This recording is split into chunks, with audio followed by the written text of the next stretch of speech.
kemana. Hai netizen, selamat malam. Ketemu lagi sama Mimin di channel audio cerita. Di video kali ini, Mimin akan kembali melanjutkan cerita di channel ini. Semoga kalian terhibur dengan jalan ceritanya. Selamat membaca dan selamat mendengarkan. Pernikahan di ujung tanduk Mas Dosen. Bab 012-244. Aku akan buat kita berjodoh secepatnya. Tidurlah sudah malam, Dani langsung mematikan sambungan telepon tanpa menunggu jawaban dari Zana. Zana menghela nafas lega, ia harus mulai membiasakan diri dengan sikap Dani yang kadang lembut kadang posesif dan terkesan mengekang. Sekali lagi Zana melirik jarinya, cincin berlian itu seolah mengejeknya. Lah terjebak. Mau dipaksa bagaimanapun kalau gak jodoh ya gak akan nikah. Zana berhenti menunggu Nala, ia memilih tidur setelah memastikan barang bawaannya besok sudah dikemas dengan baik. Nala bergerak sedikit kesusahan, tangan kekar Gaza setia melingkar di pinggangnya seolah Nala ada guling hidup yang membuat Gaza terlelap dengan nyenyak. Perlahan Nala melirik jam yang ada di dinding kamar Gaza. Sudah mendekati waktu subuh, ia ingin cepat-cepat mandi dan bersiap untuk ke desa Sukahati. La juga butuh cerita dengan Zana tentang kejadian yang terjadi tanpa bisa mereka cegah. Mau kemana? Tanya Gaza dengan suara serak khas orang bangun tidur. Mandi, Mas. Sudah mau subuh, Nala kembali bergerak, melepas diri dari pelukan Gaza. Melihat Nala yang ingin beranjak membuat Gaza menarik tubuh istrinya untuk kembali baring, ia memeluknya sedikit lebih erat. Mas, ayo bangun. Mandi dan sholat subuh. Aku harus cepat, karena ngejar bas ke desa Sukahati. Nala masih berusaha melepaskan diri. Kamu cantik kalau bangun tidur, puji Gaza. Ia tak peduli dengan ucapan Nala yang menintanya melepaskan pelukannya. Mas, Nala. Ia kesal karena Gaza seolah menahan dirinya. Gaza mengecup lembut kening Nala sebelum ia menarik tangannya dan membiarkan Nala beranjak ke kamar mandi. Gini rasanya jatuh cinta. Ngeliat dia cantik terus, bisik Gaza kemudian memilih beranjak dan mengeluarkan tas dari dalam lemarinya. 1. Setelah mandi dan sholat subuh, Nala memutuskan untuk membantu Elbu mertuanya menyiapkan sarapan. La menunggu Zana yang entah kenapa belum keluar dari kamarnya. Nyenyak tidur semalam. Tanya Maya membuat Nala mengangguk. Bagaimana Kenya? Lancar. Tanya Maya lagi. Alhamdulillah lancar Bu, jawab Nala. Tangannya sibuk mengaduk kopi hitam yang akan disajikan. 245. Setelah KKN kata nenek, kamu dan Gaza mau cek kesuburan dan program hamil ya? Tanya Maya membuat Nala menghentikan gerakan tangannya. La mengingat janjinya pada nenek Puspa sebelum KKN. Lia Bu, rencananya begitu. Nala masih menjawab sebisanya, ia tak mau menjawab yang memancing pertanyaan-pertanyaan lainnya. Harusnya lebih giat lagi buatnya, cari posisi yang pas. Gazanya suruh jangan minum kopi terus, kali aja ngaruh.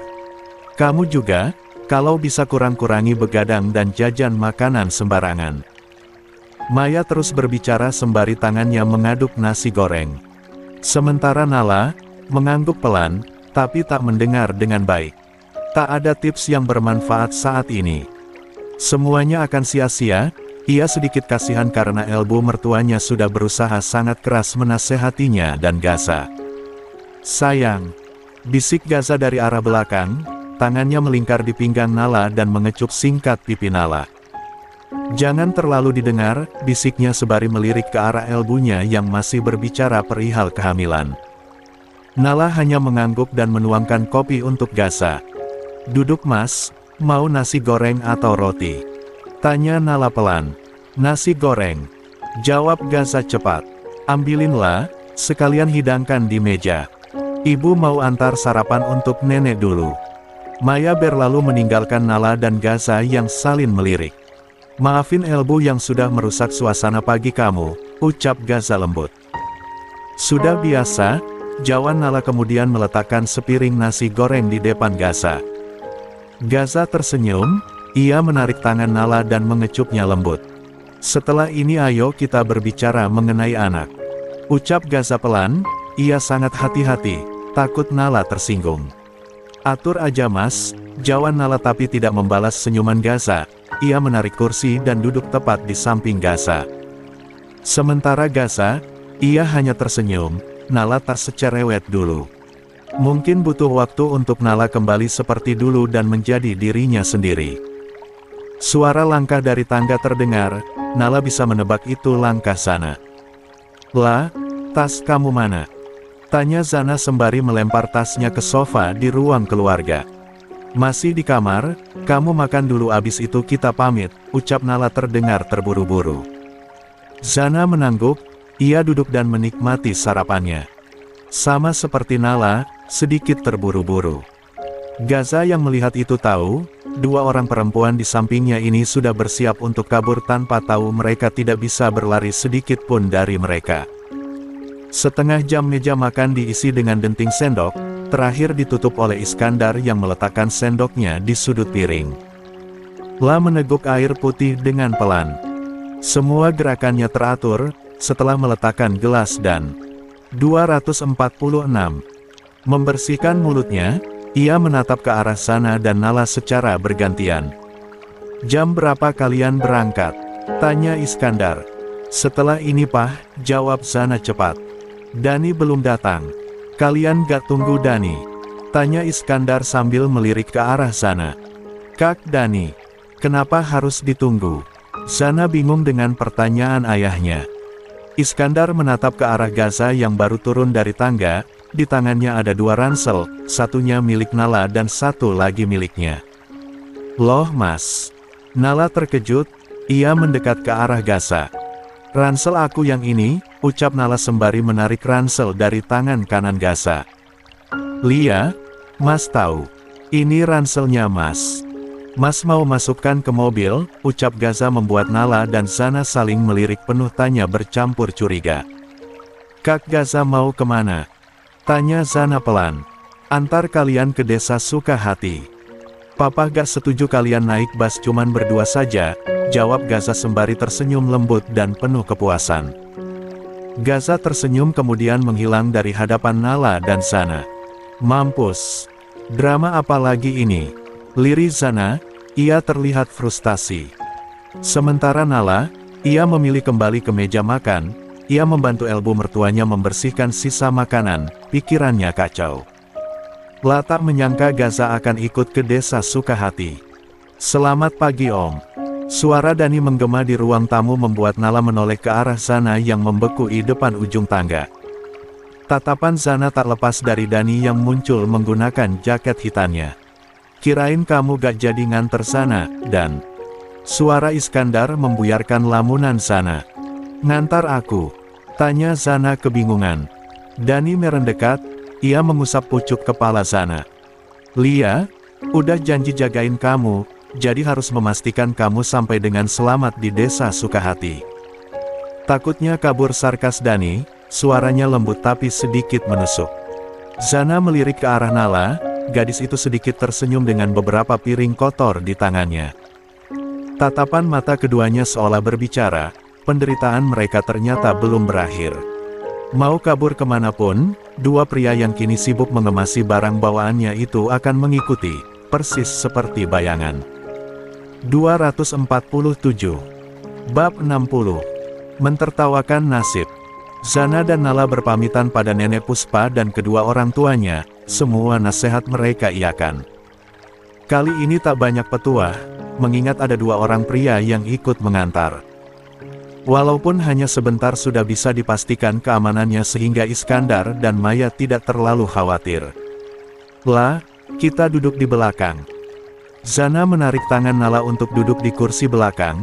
Ia tak mau Dani mengambil kesempatan dan mereka harus terjebak berjam-jam dalam posisi duduk berdampingan.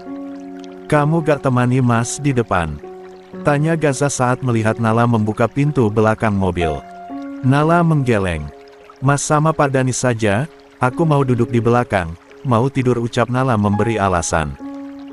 Sementara Dani, Ia menatap sekilas ke arah Zana yang sudah duduk dengan manis di kursi penumpang. Gadis itu tak peduli dan memilih menyibukkan diri dengan telepon genggamnya. Baiklah. Gaza mengalah. Mas, boleh minta HP aku? Tanya Nala dengan sedikit hati-hati. Gaza hanya tersenyum kemudian mengeluarkan benda pipi itu dari kantong celananya. Jangan main HP saat di dalam mobil, nanti kamu pusing. Nala tersenyum senang. Ia mengangguk mengiyakan peringatan dari Gaza.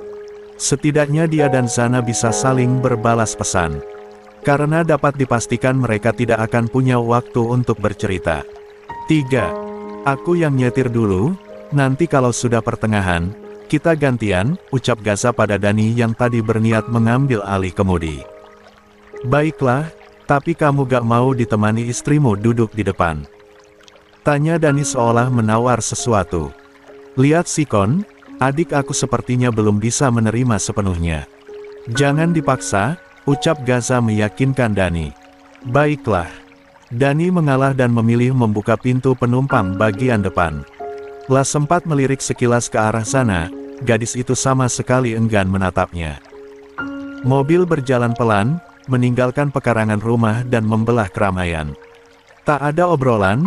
Baik Nala dan Zana begitupun dengan kuda pria yang sama-sama memiliki sifat kulkas 2 pintu. Kak Gaza nanti langsung pulang? Tanya Zana memecah keheningan. Gaza melirik Zana dari kaca spion. Gak, seminggu di sana. Hah? Zana terkejut, ia menatap Nala yang berusaha bersikap biasa saja, tapi Zana tahu, Nala sama terkejutnya dengan dirinya. Kalian berdua? Tanya Zana memastikan. Liap, jawab Gaza singkat. Zana memejamkan matanya sejenak, rasa pusing seketika menjalar ke kepalanya. Apa gunanya ia mengikuti jejak Nala ke pelosok kalau pada akhirnya tetap diikuti? Sepertinya pikirannya sama seperti Nala saat ini. Zong Gasi 248. Tinggal di mana? Tanya Nala pelan. Gak mungkin mereka akan tinggal di posko yang sama dengan mahasiswa KKN. Ada rumah disiapkan kepala desa. Bukan Gaza yang menjawab, tapi Dani. Kalian kenal kepala desa? Tanya Nala lagi. Keduanya mengangguk bersamaan, Nala pun mengangguk pelan. Tak mau melanjutkan pertanyaannya. La memilih mengirim pesan cacian dan makian kepada Zana. Tentu saja yang menjadi topik pembicaraan mereka adalah kedua pria yang kini fokus menatap jalanan saat ini. Ruang tamu posko yang biasanya ramai oleh canda tawa atau perdebatan kecil kini terasa hening dan mencekam. Semua mahasiswa KKN duduk berbaris sambil melirik dua orang pria yang kini duduk sembari mengamati sekeliling posko. Gaza menyipitkan matanya. Ia membaca satu persatu jadwal kegiatan hingga jadwal piket yang tertempel rapi di dinding posko. Di sana nama istrinya yang awalnya berdampingan dengan Gary dan Bina, kini diganti dengan Arka dan Rio. Senyumnya mengembang, masukan yang ia berikan pada Arka ternyata didengar dengan baik. Ternyata di sini ada jaringan, kalian pakai perangkat jaringan satelit. Tanya Dani sembari memeriksa telepon genggamnya. Zana menunduk, itu bukan pertanyaan tapi penegasan bahwa ia telah ketahuan berbohong.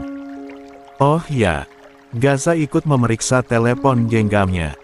Jadi gak perlu ke tempat yang tinggi atau tempat khusus begitu. Ini jaringannya setiap saat ya? Tanya Gaza lagi, ia melirik ke arah Nala yang mengalihkan pandangannya ke arah lain. 2. Lihat Pak, ini perangkat milik Bima. Perangkat ini juga akan kami adakan dan perbantukan untuk beberapa sekolah dan kantor yang ada di desa Sukahati. Rio sebagai ketua menjawab dengan tegas. Bagus, ide kalian sangat bagus.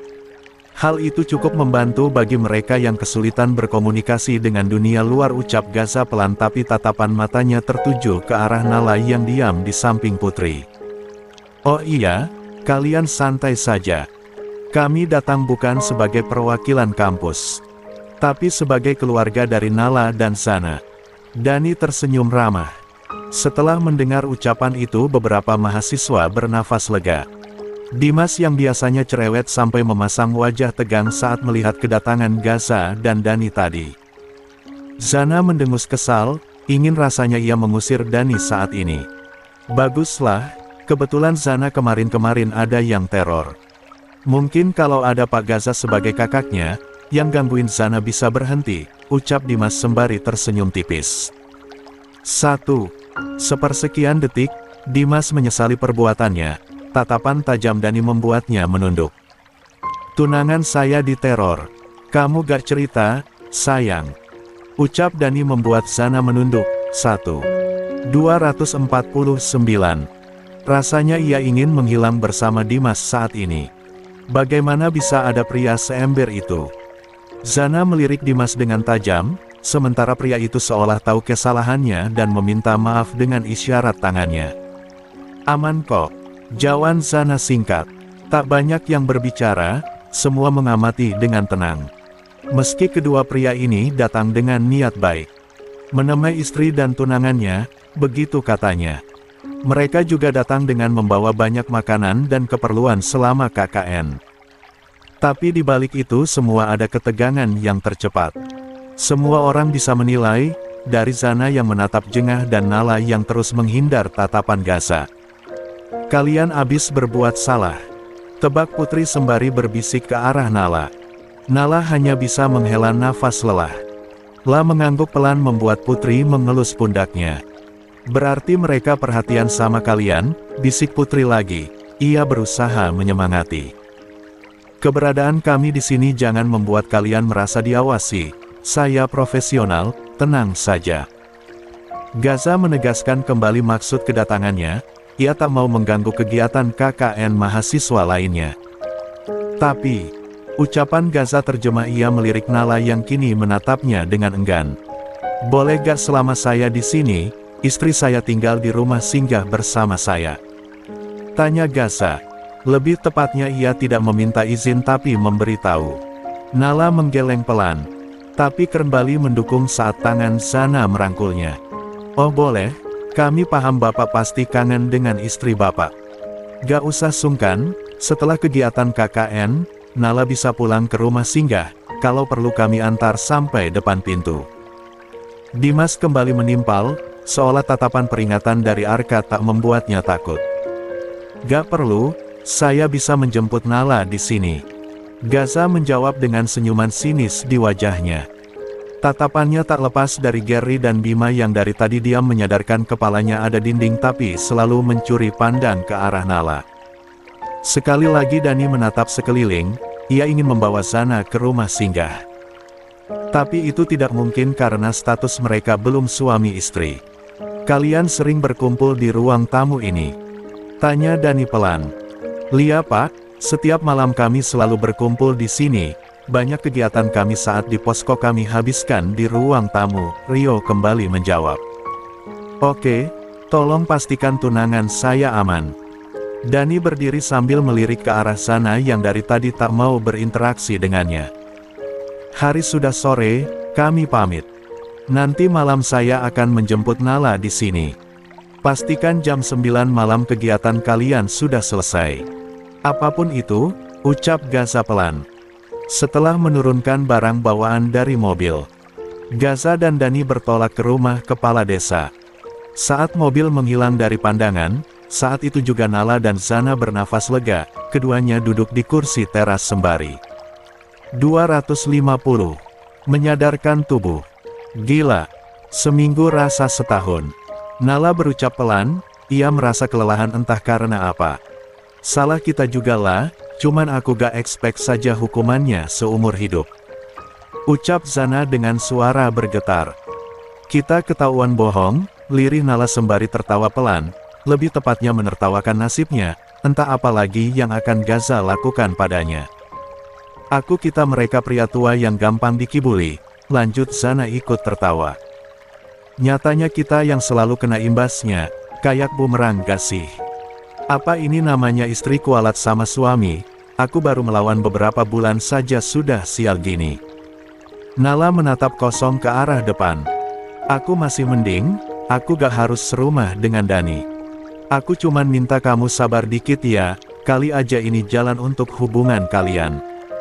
Gak ada yang namanya kualat sama suami. Kan yang jahat suami kamu. Celetuk Zana membuat Nala tersenyum lebah. Entah karena lelah atau putus asa, sore ini di teras posko yang sejuk Nala dan Zana hanya bisa menertawakan nasib mereka seminggu ke depan. Tak ada kebebasan seperti yang mereka harapkan di awal KKN. 251. Bab 60. Malam yang dingin. Hari sudah malam, Rio menghentikan semua kegiatan teman-temannya mengingat permintaan Gaza tadi sore. Meski Nala mengatakan tak apa-apa, tapi Rio tak mau mengganggu kenyamanan teman-teman lainnya. Maaf. Nala menunduk, ia tak enak dengan teman-temannya yang sedang mengemasi kertas dan beberapa pekerjaan mereka yang belum usai. Santai, lah. Lagian kita juga harus istirahat. Besok harus bangun pagi dan mulai menjalankan semua program yang kita rencanakan selama seminggu ini, ucap Safira menenangkan. Lina dan Putri mengangguk menyetujui. Sedangkan Zana, ia mendengus kesal. Meski kakaknya bilang bersikap profesional, tentu saja teman-temannya tidak menganggap seperti itu. Beneran kalian istirahat ya, jangan sampai setelah aku pergi kalian lanjutin kerjanya sendiri. Nala kembali memperingati. Lia, tenang aja, proyek kita gak buru-buru kok. Ini cuman bahan ajar sama beberapa desain poster untuk sosialisasi besok. Putri ikut menimpal.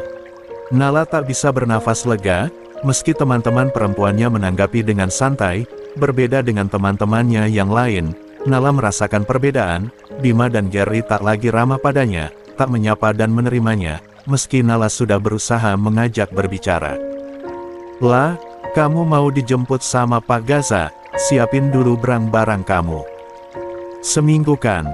Perlengkapan tidur bawa aja, nanti kalau Pak Gaza pulang, bawa balik lagi, ucap Yoga menengahi. Nala hanya mengangguk, ia menuruti ucapan Yoga dan berlalu ke dalam kamar. Atas nama pribadi dan kakakku, aku minta maaf. Kehadiran mereka mungkin membuat sedikit gak nyaman. Tapi aku mohon, jangan pandang aku dan Nala berbeda, ucap Zana dengan suara yang sedikit ia pelankan. Kami paham, ucap Arka sembari tersenyum lembut. Kalian pulang dengan kondisi satunya terluka dan satunya dalam keadaan diteror, keluarga kalian pasti khawatir. Zana mengangguk, ia sedikit lega mendengar jawaban Arka. Meski sebenarnya bukan karena itu. Kalau aku jadi Pak Gaza, aku akan jagain Nala juga, seperti ini. Mungkin akan ikut tinggal di sini sebulan. Bini cantik, wajar takut diambil orang, celetuk Dimas sembari bermain game di telepon genggamnya. Maksudnya? Tanya Gary dengan suara sedikit ditinggikan.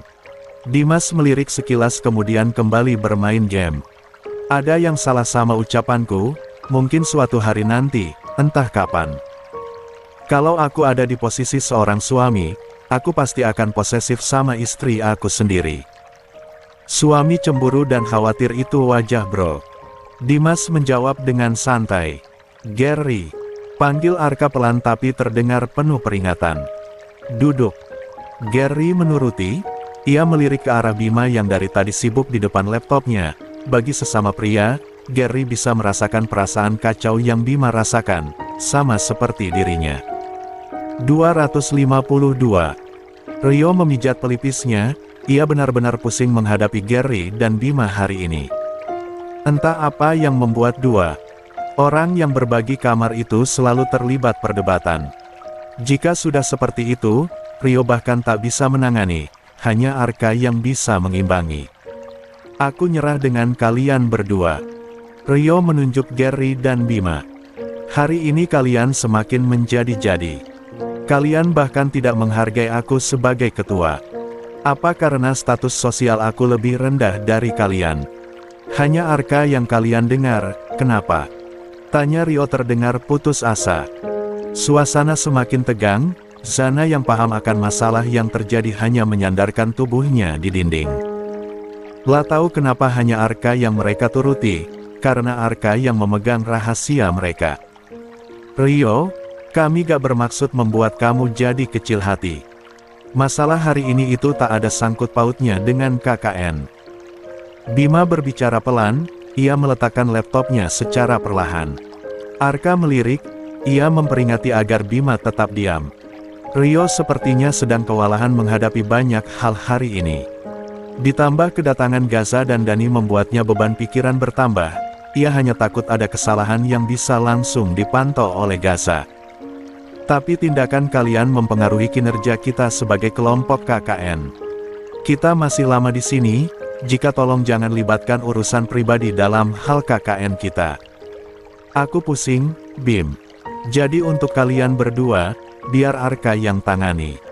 Rio berbalik, ia melewati Nala yang ternyata berdiri tak jauh dari pintu kamarnya. Hati-hati, La. Jangan pikirkan hal ini, gak ada hubungannya dengan kamu, ucap Rio kemudian berlalu meninggalkan Nala yang kembali mematung. Yoga dan Dimas temani Rio di kamar, dia sepertinya lagi banyak pikiran. Sedangkan kita, sangat sulit mengikuti aturan yang kita sepakati bersama, ucap Arka pelan. Dimas menuruti, ia berlalu semari melirik tajam ke arah Gary. Entah apa yang salah dari ucapannya, hanya Gary yang tahu. Pak Gaza jadi jemput, lah. Tanya Yoga yang melihat Nala berjalan ke arah teras.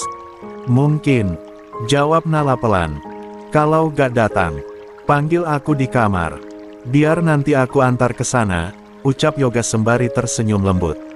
Nala mengangguk, entah kenapa ia tak enak. La merasa menjadi penyebab suasana hening tapi menegangkan yang terjadi saat ini. Tak lama, suara klakson mobil terdengar. Nala berpamitan dan berjanji akan datang lebih pagi besok untuk makan sarapan pagi, karena besok Nala kembali terkena jadwal memasak sarapan dan makan siang.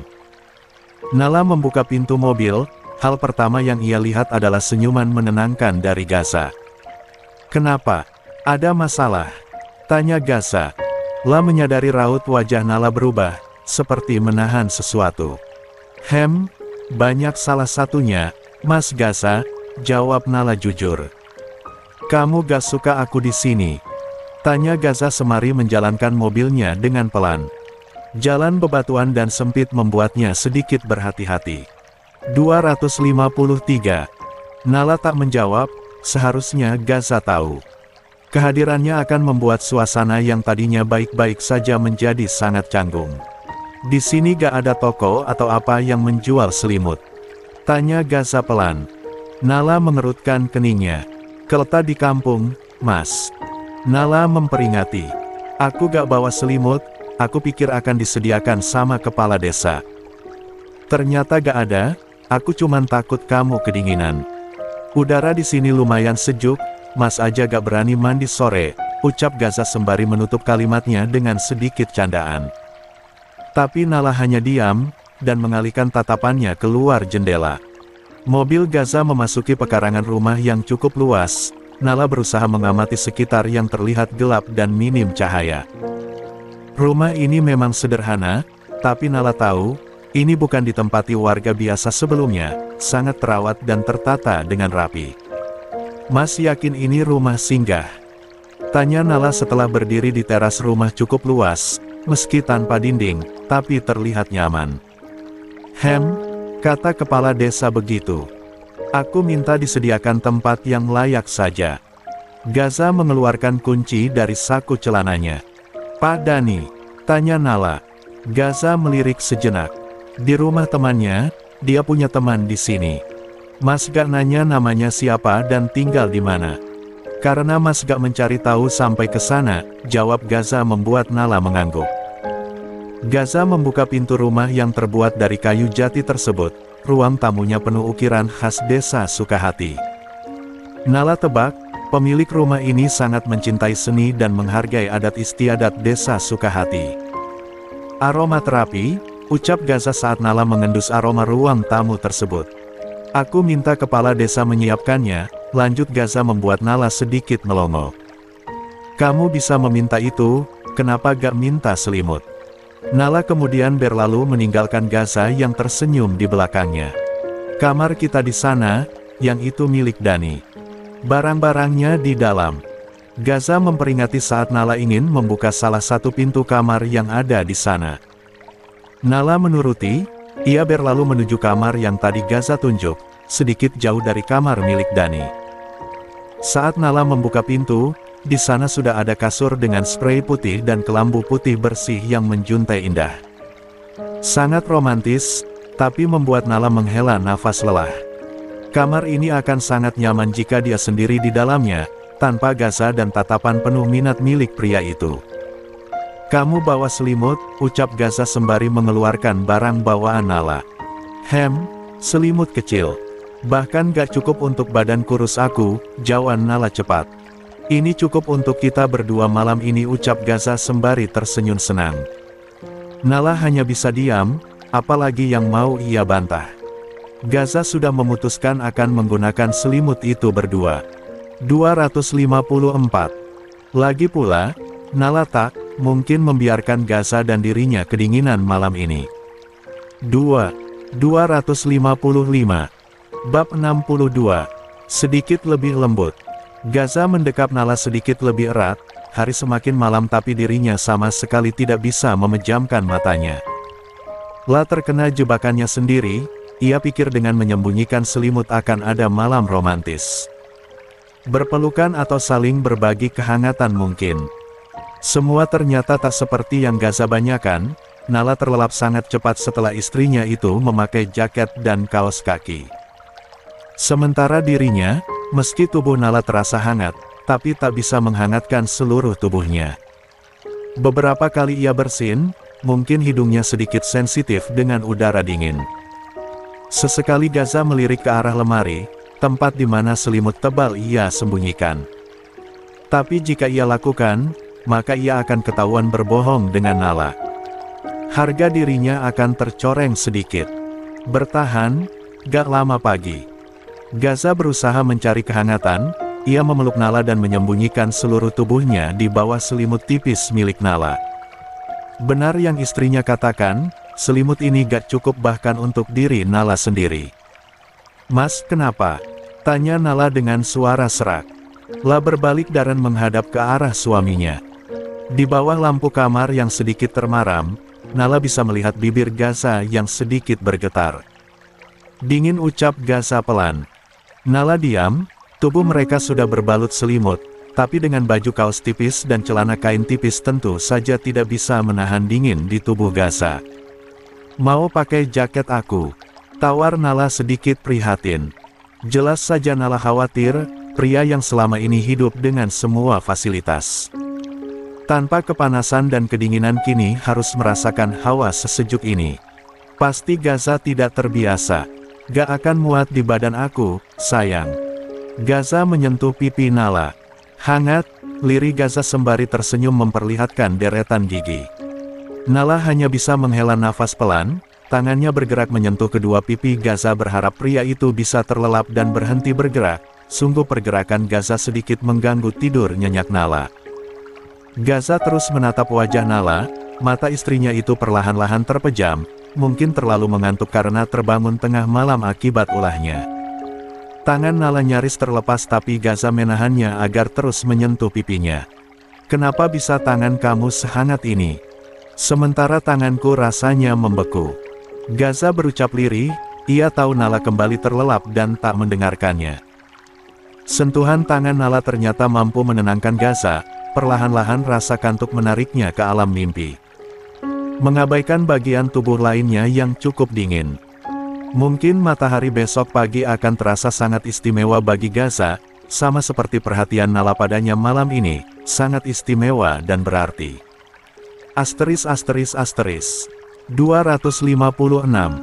Azan subuh sudah berkumandang, Gaza berusaha bangun meski rasa kantuk masih menyerangnya. Dari balik kelambu dia bisa melihat Nala yang sudah bersiap. Di atas meja ada segelas teh yang masih mengepulkan asapnya ditemani roti bakar. "Mas sudah bangun?" tanya Nala saat melihat Gaza beranjak mendekatinya. "Kamu mau kemana?" tanya Gaza pelan. "Ke posko, hari ini jadwal aku masak buat teman-teman, nanti aku antarkan juga buat Mas dan Pak Dani. Sekarang minum teh dulu ya sama roti," ucap Nala sembari merapikan jas alma maternya. Gaza hanya diam, ucapan Nala sedikit lembut. Tidak seketus biasanya. Mas sholat subuh dulu abis itu antar kamu ke posko. Di luar masih gelap, gak mungkin aku biarkan kamu jalan sendiri. Gaza segera keluar dari kamar menuju ke kamar mandi yang berada tak jauh dari kamarnya. Nala menuruti, ia pun tak akan berani jika harus keluar di jam segini. Selain gelap, Nala mengkhawatirkan banyak hal, binatang buas atau orang yang berniat jahat. Tapi lebih tepatnya makhluk lain mungkin. Baru saja Nala selesai merapikan tempat tidur, ia dikejutkan dengan kehadiran Gaza yang menutup pintu kamar cukup nyaring. "Mas, kenapa?" tanya Nala lagi. "Dingin, airnya seperti es." "Kamu tadi mandi pakai air dingin?" tanya Gaza memperhatikan Nala. Nala mengangguk pelan. "Mau gak mau, adanya air dingin. Kita lagi ada di kampung orang jadi ya seadanya." Gaza menggeleng, ia mendekat ke arah gelas yang berisi teh hangat, ia menempelkan tangannya untuk memindahkan rasa hangat itu di tangannya. "Nanti aku akan minta disiapkan selimut yang sedikit tebal, kalau perlu di kamar mandi pasang pemanas air." Gaza terus berbicara membuat Nala menggeleng pelan. Suaminya memang sedikit manja, badan aja kekar, kalau marah sedikit galak dan mengerikan, tapi sama udara dingin sudah membuat nyalinya menciut. Nala menyalami tangan Gaza sebelum keluar dan berjalan menuju ke posko. Di teras ia sudah melihat Bima dengan segelas kopi di tangannya. "Hati-hati dengan pria itu," ucap Gaza memperingati Nala untuk kesekian kalinya. "Lia mas, aman."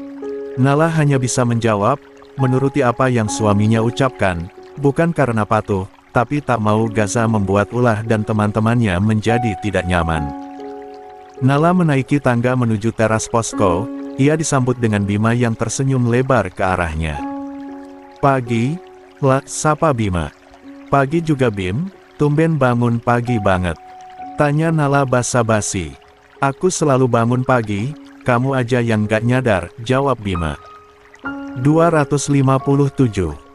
Nala menangguk sembari tersenyum, ia tak mau menanggapi. La masih melihat mobil suaminya di depan posko. Gaza pasti ingin memastikan dirinya masuk ke dalam baru berlalu. Saat Nala masuk, Zana sudah menyambutnya dengan senyuman. "Mandi subuh-subuh. Abis ngapain?" tanya Zana sembari memeriksa rambut Nala. "Lupa dikeringkan, alat pegering rambutnya ketinggalan." Nala hanya menjawab asal sebelum masuk ke dalam kamar. Terlihat di ujung pintu Bima menatap tajam ke arah sana, ada tatapan tak suka saat mendengar jawaban Nala tadi. "Wajar, kan?" tanya Zana pada Bima. "Mereka suami istri, Bim. Jadi bebas," lanjut Nala kemudian berlalu. Bima mengerutkan keningnya, ucapan Zana mengisyaratkan bahwa ia tahu mengenai perasaannya. La tertawa miris, siapa lagi yang merembocorkan selain Arka dan Gary? "Jadi cowok tapi gak bisa jaga rahasia," ucap Bima kemudian masuk ke dalam kamar. La membanting pintu dan mengejutkan Gary yang masih terlelap. Sementara Arka, ia sedang duduk sambil membaca berita dari telepon genggamnya. Siapa di antara kalian yang ngasih tahu Zana kalau aku suka sama Nala?" tanya Bima sembari menunjuk wajah Arka dan Bima bergantian. "Kamu dan kamu," jawab Arka membalas. Ia juga menunjuk wajah Bima dan Gary secara bergantian. Gary yang masih setengah sadar hanya mendengus kesal, sepertinya mereka bertiga tidak cocok tidur dalam kamar yang sama. "Aku gak bodoh, Kak," Bima membantah. Arka berdiri, ia meletakkan telepon genggamnya setelah memastikan tersambung dengan kabel pengisi daya. "Hari ini, saat kita berdebat." Zana mendengarnya. "Mungkin dengan sikap kalian yang tidak dewasa seperti ini dan amarah kamu barusan, itu bisa membuat satu posko tahu rahasia kalian berdua," jelas Arka menguat Bima bungkam. "Bohong," lirih Bima, ia masih tak percaya. Tanya langsung sama Zana, bersyukur Zana gak langsung memberitahu Nala atau Pak Gaza. "Zana masih memikirkan kalian dan kelompok KKN ini. Jadi tolong lakukan hal yang sama, pikirkan kami. Kalian boleh menyukai siapa saja, kecuali Nala, dia istri orang." Arka menegaskan dengan suara yang ia pelankan.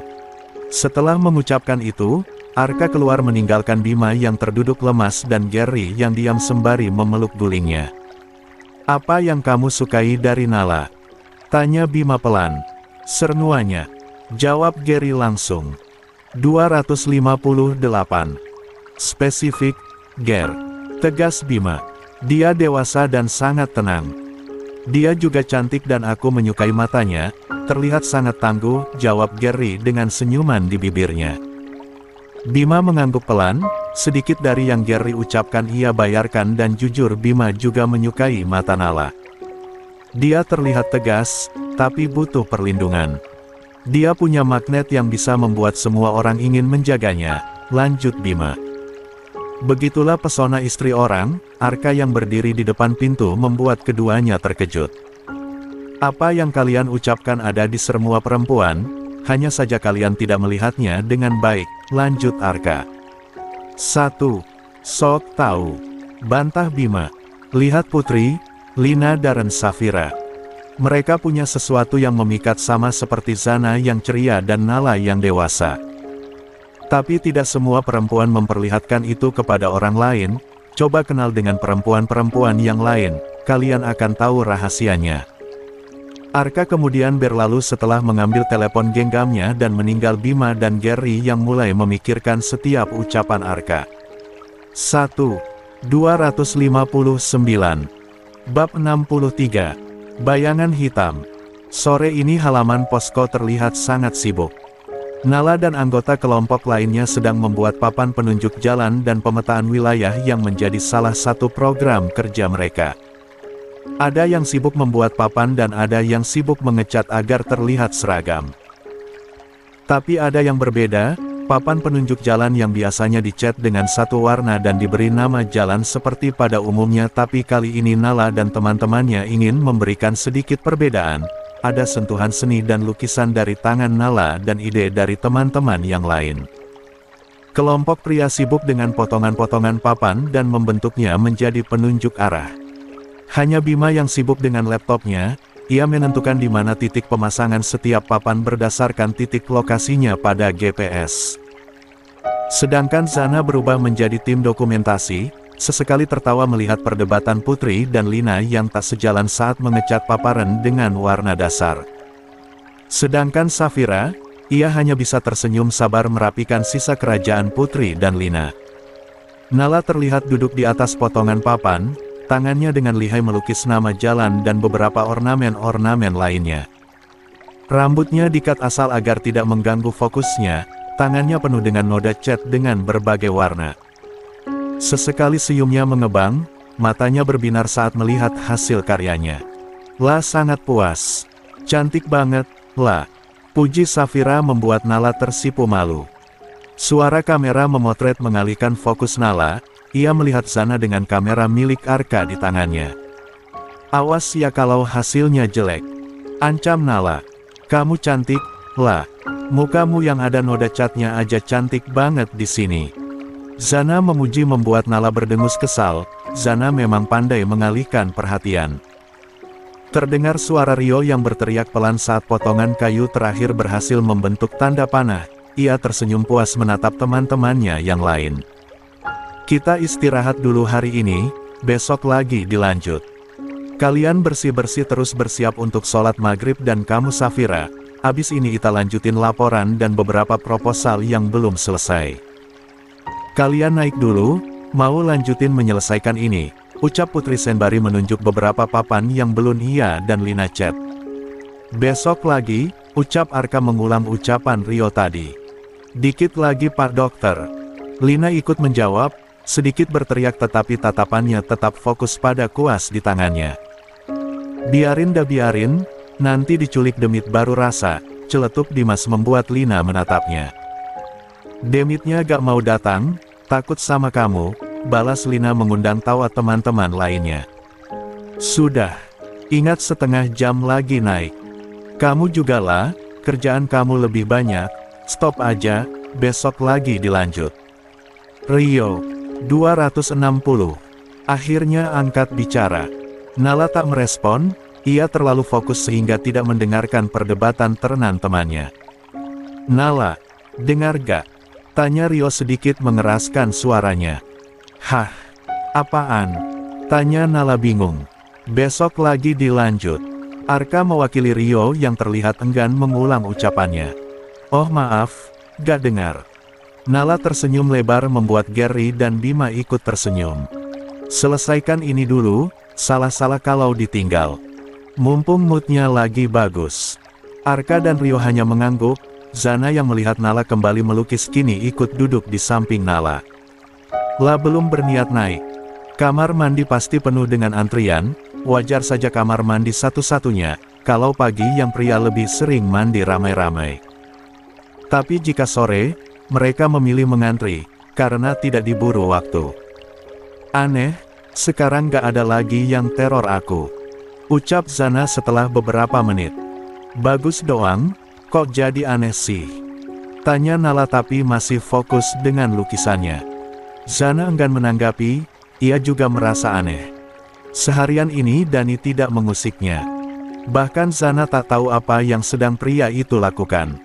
Aku sama Lina udah selesai, Kani naik duluan Yana, ingat kata ketua, setengah jam lagi naik. Putri mengingatkan Nala yang masih sibuk dengan kuas kecil di tangannya. Lia, bentar selesai kok, ucap Nala membuat Putri dan Lina mengangguk. Tapi kenyataannya tidak seperti itu, Nala terlalu asik sedangkan Zana ikut lupa waktu. La tertawa saat beberapa video lucu lewat di beranda sosial medianya. Keduanya tak sadar, hari sudah mulai gelap. Astagfirullah. Teriak Zana membuat Nala ikut terlonjak kaget. Ada apa? Nah, tanya Nala kebingungan. Ini, nomor gak dikenal. Zana memperlihatkan telepon genggamnya, di sana ada fotonya dan juga Nala yang sedang duduk. Nala dengan cepat memandang sekitar, mencari siapa yang meneror Zana sampai seperti ini. Gak ada siapa-siapa, nah. Nala berucap dengan tatapan yang terus mengawasi. Naik yo, lah, ajak Zana yang mulai merasa tak nyaman. Naik aja dulu, aku rapikan ini. Nala mengemasi semua kuas dan catnya yang berserakan. La sedikit menyesal melewati waktu yang ditentukan Rio. Zana menggeleng, ia memang takut tapi tidak mungkin membiarkan Nala sendirian di sini. Apalagi menjelang maghrib, desa Sukahati pasti sepi, karena orang-orang sudah kembali ke rumah masing-masing dan bersiap sholat maghrib. 261. Lah. Suara Zana bergetar, ia melihat bayangan hitam di bawah pohon mangga, yang berada di ujung jalan. Naik. Nah. Nala mendorong Zana, tapi gadis itu masih berdiam diri enggan beranjak. Zana mundur, ia mendekat ke arah Nala dan mencengkram lengan Nala sedikit kuat. Au, sakit nah. Ada apa? Tanya Nala. Lah itu manusia atau hantu? Zana, jangan sebut merek bisa gak sih? Nala kesal, tapi dalam hati ia tak berani menatap ke arah yang Zana tunjuk. Lah, dia jalan ke sini.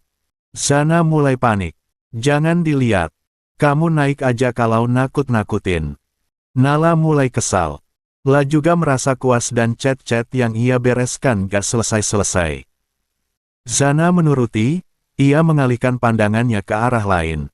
Jantungnya berdegup kencang, tangannya terasa dingin. Masih lama? Tanyanya pada Nala. Dikit lagi. Tangan Nala sedikit bergetar. Dalam benaknya merasa mereka terancam, bukan karena ada hantu, tapi seseorang yang meneror Zana. Krek. Suara ranting jatuh membuat Nala dan Zana mematung, keduanya segera menatap pepohonan yang ada di samping posko mencari arah suara. Nah, ayo naik. Gak lama azan maghrib. Belum sempat keduanya berbalik. Sebuah tangan besar melingkar di pinggang Nala. Sementara tangan yang lain dengan cepat membekap mulut Zana. Ah! Jeritan Nala terputus saat tubuhnya ditarik dan membentur dada bidang gasa. Sementara Zana, suaranya teredam di balik telapak tangan Dani. Keduanya menegang, merasakan hawa dingin yang dengan cepat menyapu kulit mereka bersama keringat dingin yang membasahi wajah mereka. Set, sayang ini aku. Bisik Gaza dengan suara beratnya tepat di telinga Nala. Nala tersentak, ia menatap Gaza sebelum akhirnya memeluk tubuh suaminya. Tubuhnya bergetar hebat tapi ia merasa lega saat aroma Gaza terhirup oleh indera penciumannya. "Mas," lirihnya dengan suara bergetar. Di saat yang sama, Dani melepaskan bekapannya setelah Zana berhasil mengenalinya. Tangannya memegang bahu Zana sedikit posesif. "Ini maghrib dan kalian masih berkeliaran di luar. Ini kampung orang, bukan perkotaan yang menormalkan semua orang keluar saat maghrib." Suara Dani terdengar dingin dan tatapannya mengawasi sekitar. 262. Kenapa muncul tiba-tiba sih? Zana terisak, tapi genggaman tangannya pada ujung baju Dani seolah tak mau lepas. "Aku pikir kalian orang jahat." Dani hanya bisa menghela nafasnya, ia menarik Zana ke dalam dekapannya memberikan ketenangan pada gadisnya. "Jangan pernah keluyuran maghrib-maghrib. Apalagi kalian perempuan," bisik Dani. Zana mengangguk patuh. Lah merasa aman karena beberapa hari ini tak ada pesan teror itu lagi. Tapi tadi, itu benar-benar membuatnya takut. "Ayo masuk." Sudah azan, ajak Gaza sambil merangkul Nala. Nala patuh, ia cukup kapok tak menuruti Rio dari awal. Beruntung yang di belakang mereka adalah Gaza dan Dani. Bagaimana jika itu orang jahat? Nala tak bisa membayangkannya. "Jangan muncul tiba-tiba di belakang aku seperti tadi, Mas," ucap Nala memperingati. Gaza mengangguk tapi tak janji. Tadi hanya momen dan tempatnya saja yang tidak pas sehingga Nala ketakutan. Tapi satu yang membuatnya senang, Nala memeluknya sangat erat.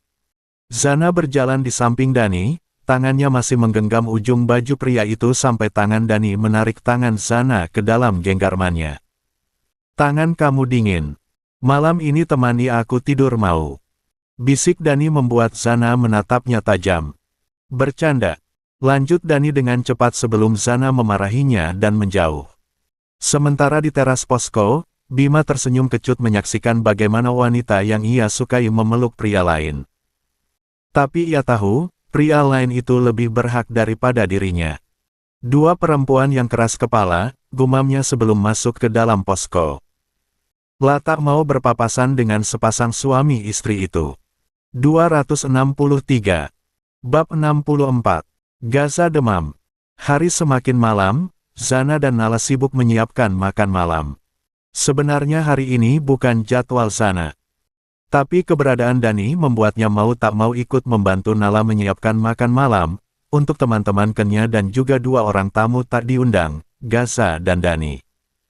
Sesekali Zana menoleh ke arah teras, ia melihat Dani yang berbicara cukup akrab dengan Yoga dan Dimas. Tawa Dani terkadang terdengar mengisi obrolan mereka. Sedangkan Gaza pria itu hanya menyimak dan sesekali mencari keberadaan Nala, matanya selalu memperhatikan kemana saja Nala melangkah.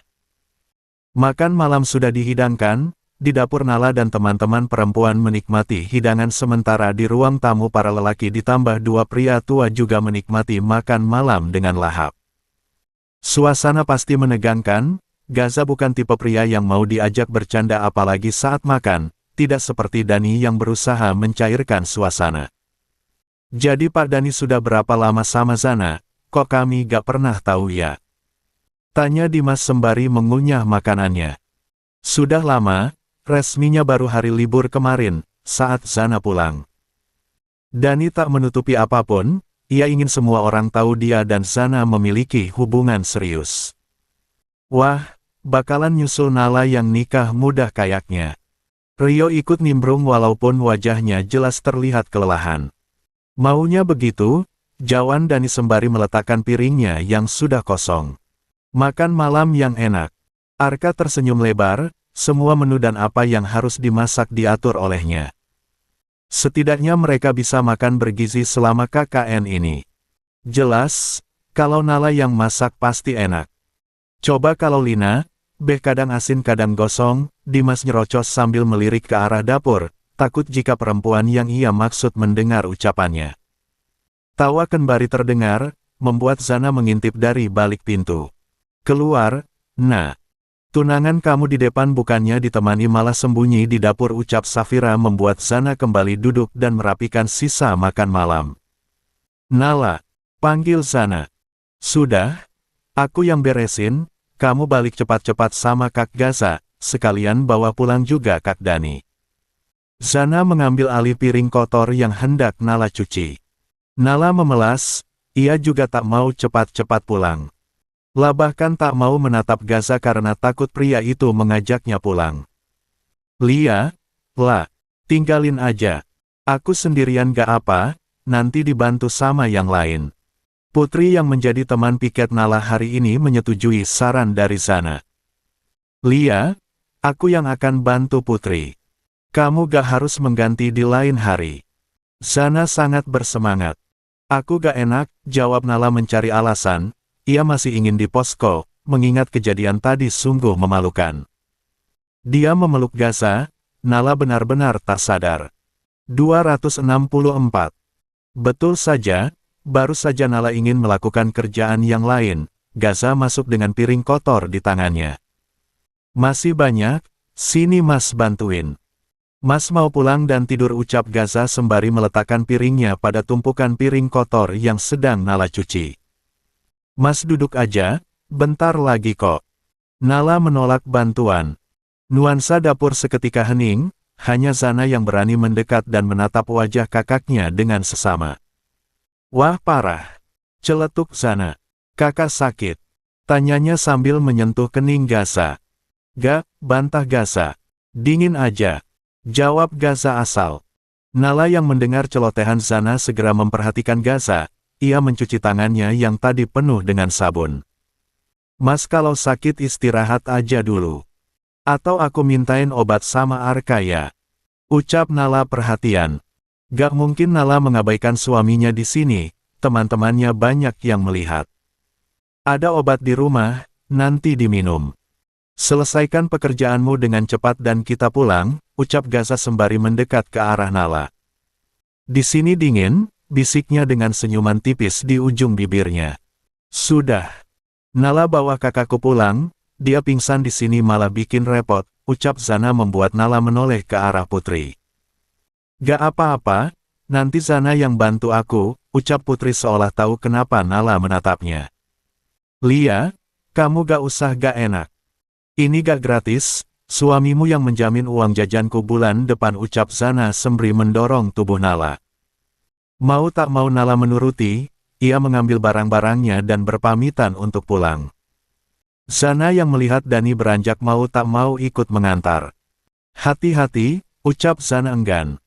Dani tersenyum ke arahnya, ia mengelus rambut Zana dengan lembut. Abis ini tidur, jangan berkeliaran saat malam. Kunci pintu kamar dengan baik, nasihat Dani sembari menatap Zana dengan lembut. Zana salah tingkah, ia menghindari tatapan Dani. Lia, terima kasih. Mas, ucap Zana dengan suara yang ia pelankan. Senyum Dani merekah, mendengar panggilan itu membuat hatinya menghangat. Jangan salah paham, ucap Zana mengklarifikasi. Anggap saja, karena tadi Mas Dani nologin aku. Gak apa-apa. Apapun maksudnya, aku senang. Dani diam, tatapannya penuh waspada. Tapi jangan terlalu dekat dengan teman-teman priamu. Aku mengawasimu di mana saja, bisik Dani kemudian berlalu menyusul Nala dan Gaza yang sudah berada di mobil. Zana menghela nafasnya setelah melihat Dani menjauh, ia hanya berusaha mempertahankan keselamatan dirinya. 265. Dengan berpura-pura menerima. Jika ada celah, ia ingin melepas diri dari Darni. Sesampai di rumah, Gaza langsung mengunci pintu kamar dan menyimpan kuncinya. Tak mau Nala kemana-mana tanpa izinnya. Apalagi Dani malam ini menginap di rumah ini. Mas kok dikunci? Tanya Nala bingung. Kalau mau keluar, minta Mas temani. Takutnya ada hantu, ucap Gaza membuat Nala menghentikan gerakan tangannya. Bercanda, sayang. Di sini gak ada hantu. Lanjut Gaza sembari tersenyum. Nala kembali menyimpan alma maternya, ia melirik ke atas kasur. Di sana sudah ada selimut tebal berwarna putih. Sepertinya malam ini ia akan tidur dengan nyenyak. Gaza merebahkan tubuhnya saat melihat Nala juga melakukan hal yang sama. Mematikan lampu utama dan membiarkan lampu tidur menyala sedikit temaram. Sayang, panggil Gaza pelan.